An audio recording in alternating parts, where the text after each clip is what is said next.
Um, on YouTube, it's Tom Zebra. I mean, I don't know if you want.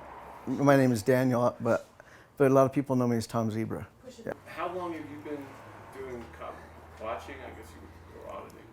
Um, I never really considered it auditing or looked at it in that way. And in the beginning, there was no YouTube, so there was really no way to share the videos. So um, it, it was like to protect myself, from the police, and the tapes would just go in a box because like I said, since there was no YouTube, and I had no way to predict. I didn't know that there was going to be a YouTube, or eventually a way that we all could now share our videos. So I really didn't, I didn't know what the future had in store, and but by probably the early 2000s, I was frustrated enough with the police where I started recording other people's interactions, and probably by 2012, I was frustrated enough to where I did it every single day, like at least full time. You would every day go out? Every day, every night, yeah. And this was where? In what area? And that was probably mostly the city of Hawthorne, but anywhere in the South Bay, Los Angeles. Basically, it would be the same areas, the same police every day. And what was frustrating Uh, they don't follow their own policies or their own rules, or a lot of times if you're trying to file a complaint or something, if you have an issue with them, instead of them looking at your complaint and trying to resolve it, they would retaliate, and they would make things worse. So if you started out with one issue, you would end up having a second one. And I just was I guess I was stubborn because I didn't want to give up. And to this day, they've never ever acted properly and disciplined an officer that I know for any of the things, any of the issues that I've had. Have they ever? And so tell me, when you first did it, you were just doing tapes, but you couldn't publish it. What were you doing? Tell me. I had a time lapse VCR set up in my trunk, and with a camera inside the car and a microphone. I'd hide the wires. They run to the time lapse VCR, and it would record over itself until there was an incident, and then you pull the tape, because at the time it was probably around 2000, 2001. Things really haven't changed. The Los Angeles Sheriff Department, they just pull anybody over they want, anytime they want, and it doesn't matter if you're not breaking the law. If they want to pull you over, they think they're free to just do whatever they want to you. And if you complain about it, then they if you try to, defend your rights or try to tell them that you don't consent, then they would just escalate it. So without a camera, it would. I just felt like it wasn't safe even to drive around the neighborhoods without having something to prove that you didn't break the law. What would you do with these tapes, or once you made them, what would you do with them? Throw them just put them in a box. I mean, there was really nobody to show them to. The police weren't interested in looking at them. Like if I'm trying to complain about something, they didn't care. They didn't want to see it. There was really nobody really to show them to, and it was probably 10 years later before, or maybe 12 years later before I made a YouTube channel and shared some of them. And how did that change things? Well, at the time I was really frustrated and angry about, because things just kept getting worse, and more incidents would happen. So I think it was like therapy, kind of. And did it help posting them up on YouTube? I mean, how did it change when you can suddenly publish them? Yeah, well, because then people could see them, and people could comment on what, because the police never paid attention to anything I had to say until once the videos were posted. Then there was more people talking about what they did than just me, and I think having an audience see what they were doing, I think that's when they started paying attention, I think, and maybe at least for the camera, I think a lot of times they would try to act. Eventually they quit pulling me over, is because they knew who I was and what I was doing, and that's probably when I started recording, other people when I could no longer record myself. I don't really. I think there's probably hundreds of people that we don't even know about that have recorded the police or their incidents, especially in the early years. There's no way to share it really. But the term cop watch, I think, was like Pete Eyre. Those guys, I think, coined that term. At the time, I was just. So I don't know that I wouldn't say I was the first cop watcher, because I was at the early years. I was just trying to protect myself. And you said policing hasn't changed that much. I'm still having the same kind of issues. Like there's still police that will do awful things right for the camera, like lie and like sign up for the public to see, just them being malicious and ignorant. I mean, and that's probably on the good end of the scale, because obviously I'm still here and I'm healthy, so the things they've done to me or in front of me are not nearly as bad as, like, for example, Christopher Bailey, the things that they do to other people. Did they ever arrest you? Yeah, many times. How many times have you been arrested? I'm not sure, but probably dozens. Yeah. How does that affect you? It's terrible.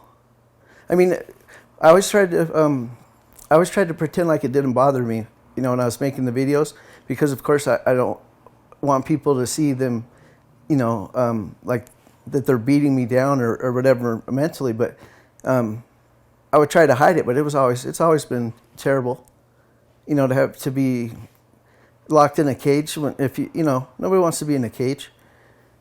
So I guess the question would be, why do you do what you do if you know you're going to have to go through this? Like, what motivates you? Because that must be tough being arrested. Well, they haven't been arresting me lately. I mean, it's every time I think that's all behind me, it ends up happening again. But mostly I think I have a lot of freedom, like more than probably anyone else in my neighborhood, because they know who I am. And I think they mostly stay clear of me if they can, or they'll try to be polite, more so than with other people. But there's exceptions. But so they know you. Yeah, they know me well. I mean, there's a lot of them, so I don't really know all of them, because there's, I don't know how many cops in my neighborhood. Thousands, though. So yeah, they know me very well, but I know a lot of them, but I just know whatever side that they show me. Eric Brandt came to Los Angeles, and I got a chance to meet him. I didn't fully understand until he got sentenced, and then I looked a little bit closer into his past. In comparison to what I've gone through, what they've done to Eric is terrible. Even before they sent him now for 12 years, the amount of time that he was put in jail for displaying a sign that's a guaranteed First Amendment protected activity. So, like, I don't know. It's awful what they've done to him, to Eric Brandt. It's not fair. Yeah. And what do you think of it? I mean, some people say he pushes the boundaries too much. What do you think of his work? I think the police push the boundaries too much, not Eric. He's allowed to say what he wants, in my opinion. Let me turn this off. I'm sorry. That's cool. I don't see how anyone could say Eric Brandt. I mean, the police don't cooperate. I mean, so Eric has to probably do whatever things, and it's hit and miss. There's no textbook on how to watch the police or hold them accountable. I mean, if there is a textbook, it's probably because he's one of the people that is showing people, even if you don't like the way he's doing things, you probably wouldn't know that until you've seen him do these things. I think it takes all kinds, because. But I have respect for Eric Brandt. Even though him and I may not do things the same way, he deserves credit for trying to help people, and that's what my understanding is. He's tried to help less fortunate people, and for him to be penalized for that is not fair. What did you think of his sentence? Yeah, it's completely unfair. Like, what about the police that were wrongly arresting him all that time?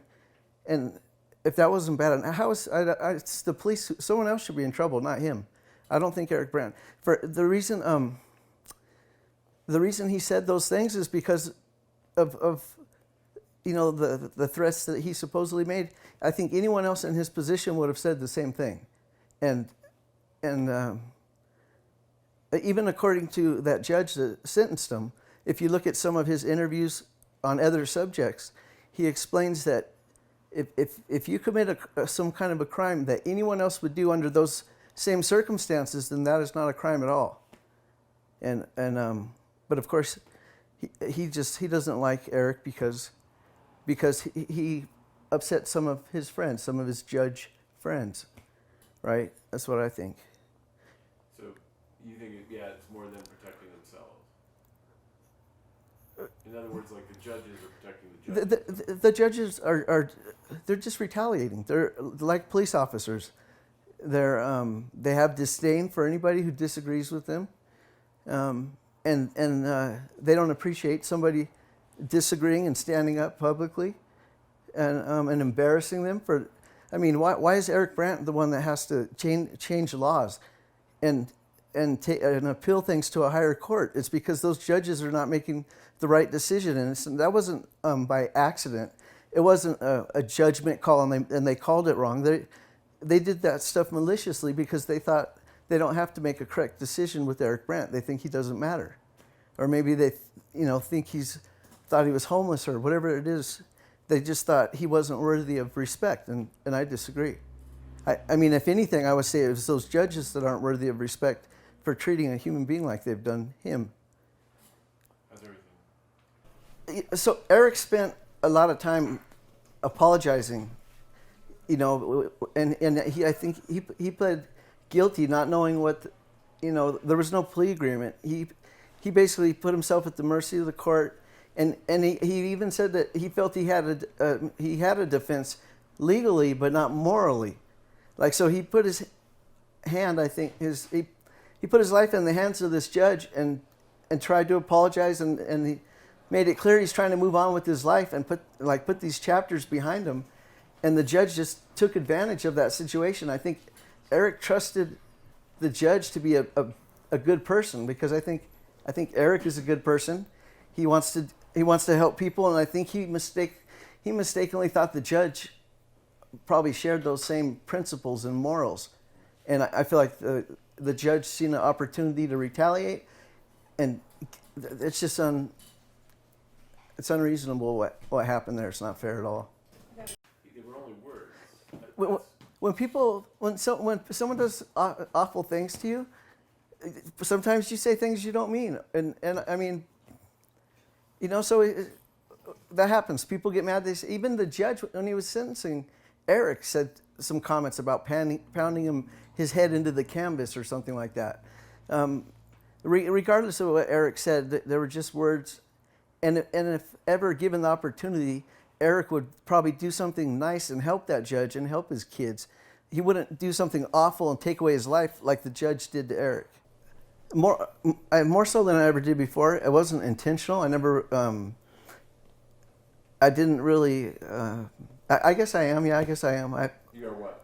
I guess I'm a journalist. I mean, I definitely have the potential to be. I have a lot of knowledge, and a lot of videos that I've recorded, and I tend to report stories that nobody else reports, like things that I feel like other people know about, like Christopher Bailey is a very good example. Other agencies have scanners. They knew what was going on. It's like Laura and I weren't the only ones that knew that was happening.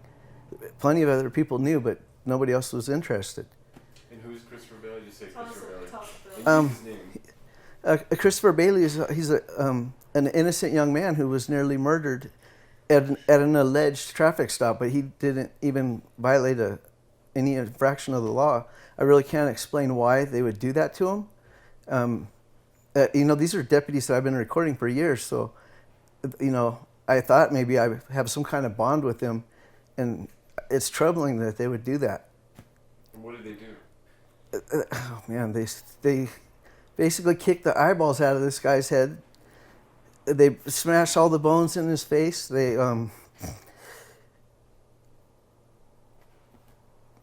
like pulled his pants down and tasered his genitals and just every awful thing you could think of. And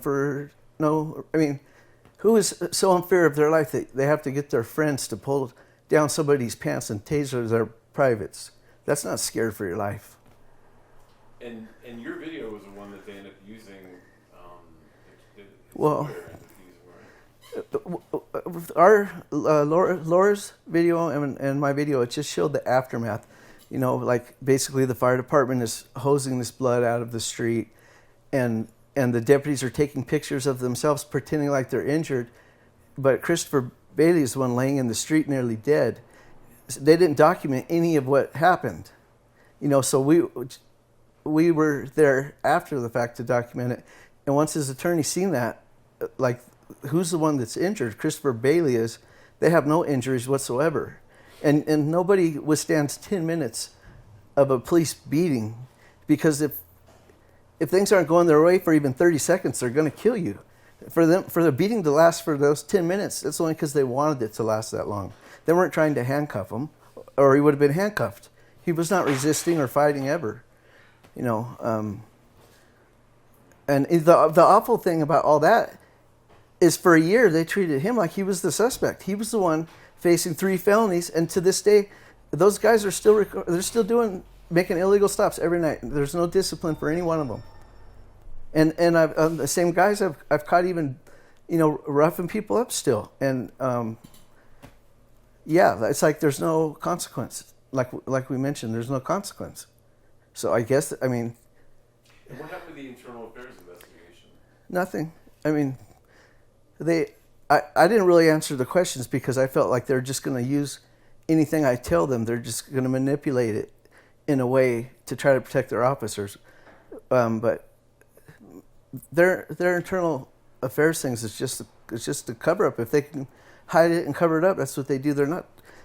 Look, clearly nobody could deny what they did to Christopher Bailey was wrong, and these guys are still with no discipline whatsoever. So nobody can make an argument that they've done anything to fix the problem, because they haven't. And these same guys are involved in plenty of other things before that and after that. So it's like they're free to do whatever they want to my neighborhood.